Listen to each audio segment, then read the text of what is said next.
Tonight, there is breaking news involving the inauguration. For the first time since Ronald Reagan, the brutal cold temperatures forcing President-elect Trump's inauguration indoors now.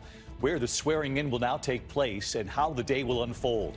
You can watch it live all day, ABC on Monday. Rachel Scott is live on the Hill tonight with late reporting how this will work and what the president-elect is saying about this tonight. Also, that dangerous cold sweeping through not just Washington, D.C., but much of the country. The coldest air in 2 years for the eastern half of the nation. What to expect from Minnesota all the way to New York next week. Lee Goldberg standing by with the forecast. Tonight, by unanimous decision, the Supreme Court upholding the TikTok ban passed by Republicans and Democrats in the House and Senate. The new law set to take effect Sunday amid concerns China could have access to millions of Americans and their personal information. Tonight, many American users now turning to another Chinese-owned app. Is there anything President-elect Trump can do? What he's signaling this evening. Tonight, there is breaking news involving the Mideast ceasefire between Israel and Hamas. The Israeli government, this final vote just moments ago. The families of 33 hostages, including Americans, waiting for this vote. Back in the U.S. tonight, firefighters racing to use this window, a break in the winds, to contain two major fires in Southern California, with dangerous Santa Ana winds now in the forecast. Tonight, thousands returning to their neighborhoods for the first time. Matt Gutman showing us what they return to.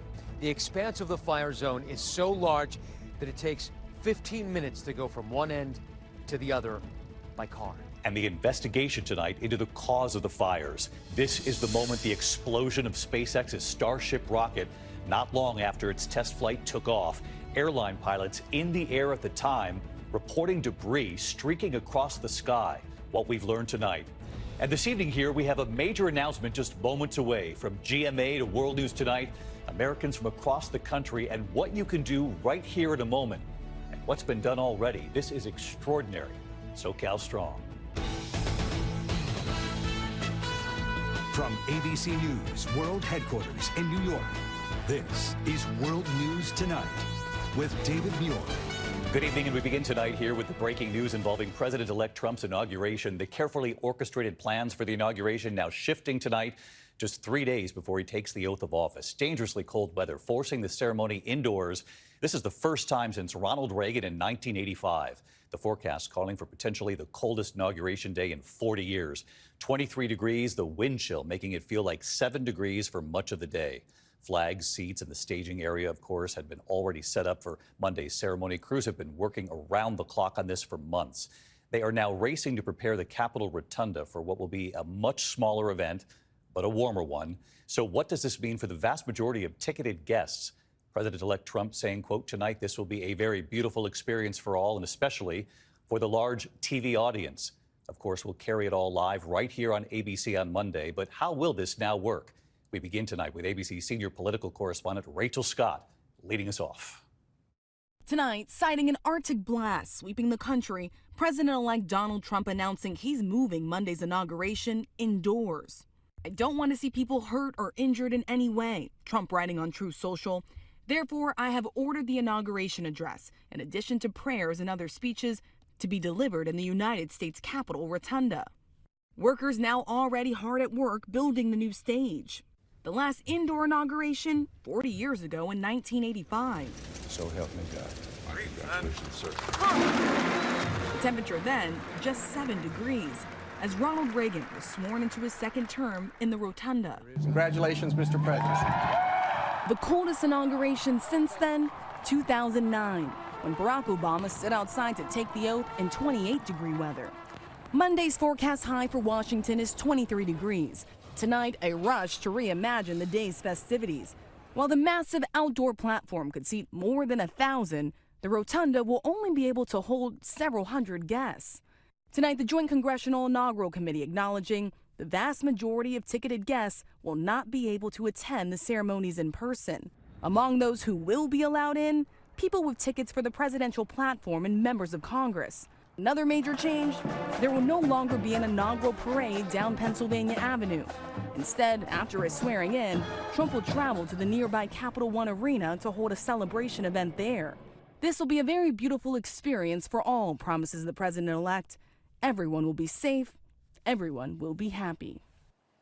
So, David, a lot of changes to Inauguration Day, but one tradition will return. President-elect Donald Trump plans to meet with President Biden at the White House for tea before he's officially sworn into office. The two met just right after the election, just weeks ago in the Oval Office.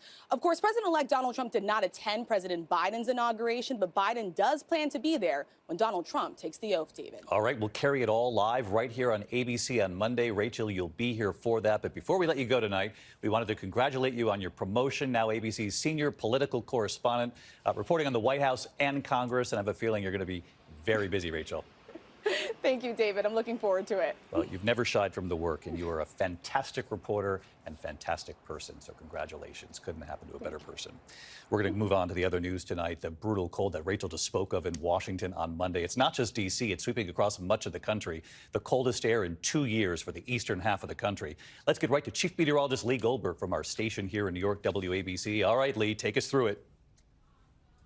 Sorry to bring the mood down, David. Yeah, vicious chill, far-reaching, has some staying power, too. It's coming into the northern plains now. Cold weather alerts from the Midwest all the way to Pennsylvania in early next week. That translates to wind chills 20 to 40 below from Minneapolis to Chicago.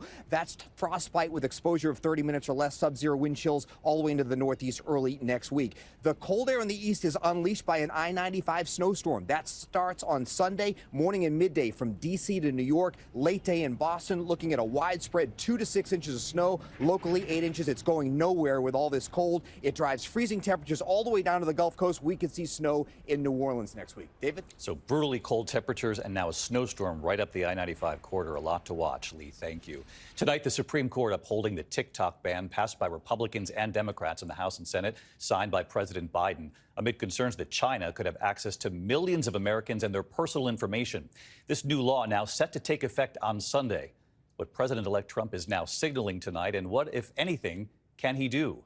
We asked Terry Moran at the Supreme Court. In what could be a final blow to TikTok, the Supreme Court unanimously upheld a law passed by Congress with bipartisan support that bans the app starting Sunday night unless it severs ties with its China-based owner.